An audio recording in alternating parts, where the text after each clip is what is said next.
So hello all, welcome to Bull Stock Academy. बात करेंगे Nifty के बारे में कि निफ्टी अब आगे कैसे कामकाज कर सकती है और आगे आने वाले दिनों में निफ्टी का व्यू क्या रह सकता है। तो यहाँ पे आप देखोगे तो ये एक मंथली चार्ट है। मंथली चार्ट पर अभी भी निफ्टी का व्यू बेरिश ही है, क्योंकि यहाँ पर एक पैटर्न फॉर्म होके रखा है, उसको बोलते हैं इवनिंग स्टार। इवनिंग स्टार एक ट्रेंड रिवर्सल पैटर्न होता है जो कि अब ट्रेंड को डाउन ट्रेंड में कन्वर्ट करता है। तो आप यहाँ देखोगे एक लंबी रैली देने के बाद निफ्टी ने वो पैटर्न फॉर्म किया था और उसके बाद लगातार हम देखेंगे तो 3 महीनों से बाजार नीचे की तरफ ही फिसलता हुआ हमें दिखाई दिया है।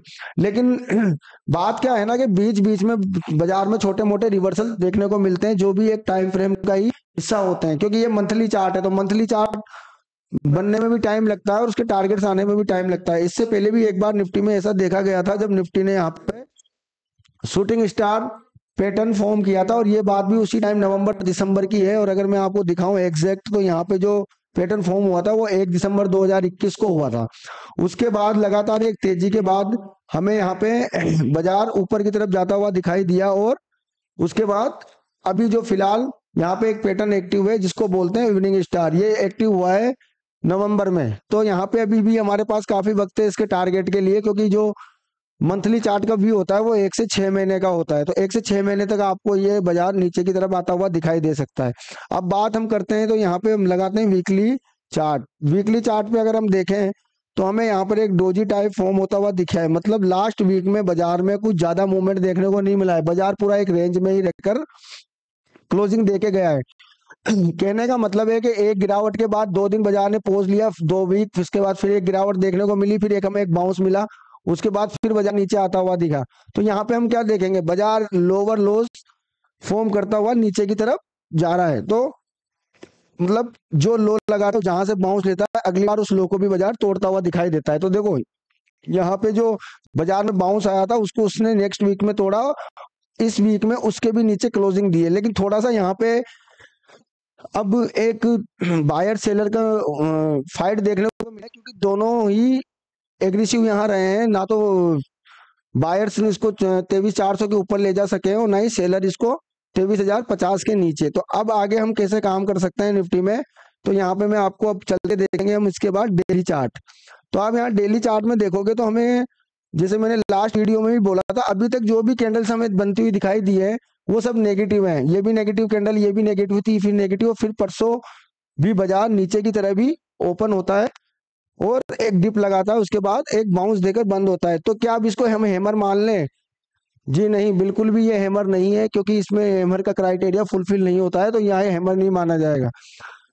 उसके लिए भी कुछ आगे हैं, चीजें हैं, वो हम आपको बताएंगे जब ये कंफर्म होगा। अब इसके बाद हम बात करते हैं हावर्ली चार्ट पे। तो यहाँ पे जब मैं H1 चार्ट, हावर्ली चार्ट अगर निफ्टी में लगाता हूँ तो आपको देखने को मिलेगा कि बाजार में ये एक मेजर रेजिस्टेंस है, जहां पे परसों डाउ के चक्कर में बाजार ने एक गैप अप ओपनिंग दी थी और उसी के बाद बाजार वापस से नीचे आ गया। अब यहाँ पे एक रेंज मार्क कर ली हमने, जैसे कि अब हम कैसे काम कर सकते हैं। तो देखो, हमें अगर कोई पोजीशन कैरी फॉरवर्ड करनी है या आगे के लिए पोजीशन बनानी है तो उसके लिए हमें ये 2 लेवल मार्क कर लेने हैं। जैसे पहला लेवल मैं आपको बता दूं यहाँ पे, तो जब तक बाजार इसके ऊपर क्लोजिंग नहीं देता है, जो कि है अपना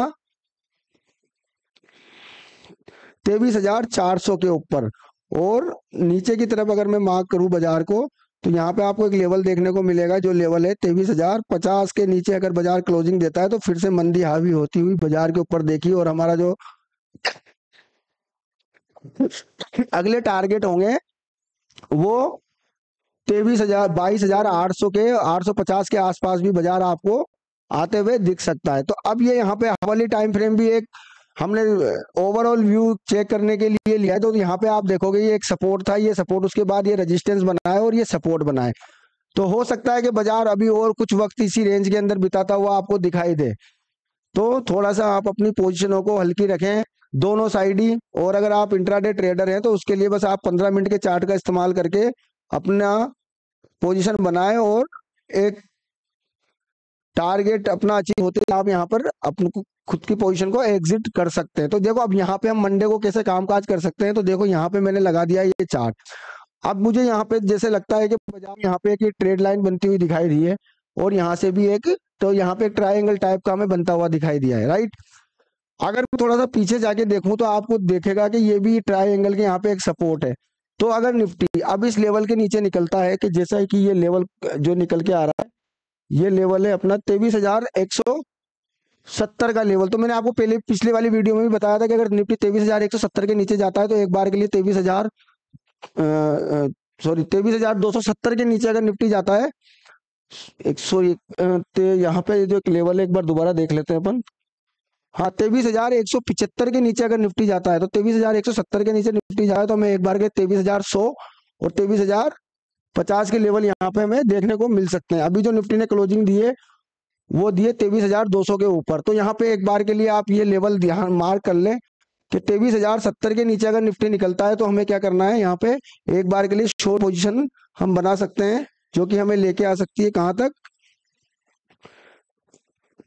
23,000। उसके बाद हम वापस से एक बार 23,050 को टेस्ट करते हुए दिखाई दे सकते हैं। ऊपर की तरफ अगर निफ्टी निकलता है तो यहाँ पे मैंने आपके लिए एक ट्रेड लाइन में ड्रॉ कर देता हूँ, और इस ट्रेड लाइन पे आपको आगे काम करना है। तो किस हिसाब से ट्रेड लाइन हमें बनती हुई दिखाई दे रही है वो हम देख लेते हैं एक बार के लिए। अब यहाँ पे क्या है कि ये ट्रेड लाइन का ब्रेकआउट होना या ब्रेकडाउन होना ये आगे की बात है, लेकिन यहाँ पे एक ट्रायंगल टाइप फॉर्म हो गया है। अब यहाँ पे आप देखो, अगर बाजार ऊपर जाता है, ठीक है, तो इस हाई को निकालने के बाद यहाँ पे एक बार से फिर से बाजार इस तरीके से आना चाहिए। यहाँ पे आपका बाय बनेगा, ना कि ये ब्रेकआउट होते ही, क्योंकि अगर ये ब्रेकआउट देकर जो लेवल है आपका 23,264 के ऊपर बाजार अगर निकले, तो यहाँ पे आपको जल्दी नहीं करना है, यहाँ पे आपको वेट करना है, क्योंकि बाजार हमेशा इस फॉर्म में ऊपर की तरफ चलता है। तो अगर ये यहाँ से यहाँ जाकर वापस से इसको ब्रेकआउट करे, तो आप ये समझे कि जी यहाँ का एक ब्रेकआउट हो गया, हम बाय कर ले, तो ये एक ट्रेप होता है। यहाँ पे आपको बाय करना है दोबारा, जब इस लेवल पे निफ्टी आपको मिलता है 23,240 के आसपास आप बाजार को बाय कर सकते हो, और 23,200 का स्पोर्ट का स्टॉप लॉस आप इसमें रख सकते हो। इस प्रकार से ट्रेडिंग की जाती है, ना कि आप जैसे आप लोगों को यूट्यूब पे बताया जाता है। क्योंकि यूट्यूब बाजार किस तरीके से मूव करता है, बाजार मूव करता है इसी तरीके से। तो बाजार को अगला लो, तो ये अप ट्रेंड तब जाके अप ट्रेंड बनेगा, और जब जाके आपका टारगेट 23,400 के आसपास आप जाते हुए दिखाई दे सकते हो। अब नीचे की तरफ अगर मैं ट्रेड करता हूँ, तो यहाँ पे नीचे की तरफ भी देखो, आप अगर देखोगे तो अगर ये बाजार इसके नीचे आता है, राइट, तो आपको यहाँ पे वेट करना है बाजार का इसका ब्रेकडाउन देने के बाद दोबारा निफ्टी यहाँ पे आपको 23,160 के आसपास आता हुआ दिखाई दे, ब्रेकडाउन करने के बाद दोबारा। उसके बाद क्योंकि बाजार को अगर गिरना है तो बाजार इस फॉर्म में नीचे की तरफ चलेगा, ना कि सीधा ऐसे ना नीचे आने वाला है ना ऊपर आने वाला है। तो आपने जब भी देखा होगा, आप लोग पोजीशन बनाते हो, वो लेने के बाद तुरंत आपको लॉस दिखाई देता है। उसका सबसे बड़ा रीजन ये होता है, क्योंकि लोग क्या कर रहे हैं, लोग ये कर रहे हैं हर ब्रेकडाउन पे जैसे ये रेजिस्टेंस है, अब क्या होगा कि यहाँ से बाजार गिरा तो आप क्या करोगे, यहाँ पर ही बाय करोगे। जबकि आप देखो मल्टीपल बार ब्रेकआउट फेल होते हैं, क्योंकि हम उसको रीटेस्ट का टाइम ही नहीं देते हैं। तो इसी प्रकार आपको यहाँ पे अपना एक ट्रेड लाइन ट्रेड करके रखना है, जो कि वो इस तरीके से आपको ऊपर का अगर आप बनाते हो, तो वो ऊपर जाने के बाद फिर से इस लेवल को रिटेस्ट करता है। यहाँ आप बाय कर लो, आपको छोटा स्टॉप लॉस हो जाएगा। अगर आप यहाँ बाय करोगे तो इतना बड़ा स्टॉप लॉस आपको देना पड़ेगा। और ऑप्शंस में हमेशा स्पोर्ट का स्टॉप लॉस लगता है, ना कि प्रीमियम का, क्योंकि प्रीमियम में डिके होता है। ठीक है, स्पोर्ट वहां का वहां भी रहेगा दिन भर, तो भी आपका प्रीमियम डिके होता रहेगा। तो आपको ये छोटी छोटी चीजें हैं जो आपको याद होनी चाहिए। और आप लोग भी आगे अगर इसी प्रकार का टेक्निकल एनालिसिस सीखना चाहते हैं तो आप ज्वाइन कर सकते हैं Bull Stock Academy Kota. Thank you very much. ठीक है।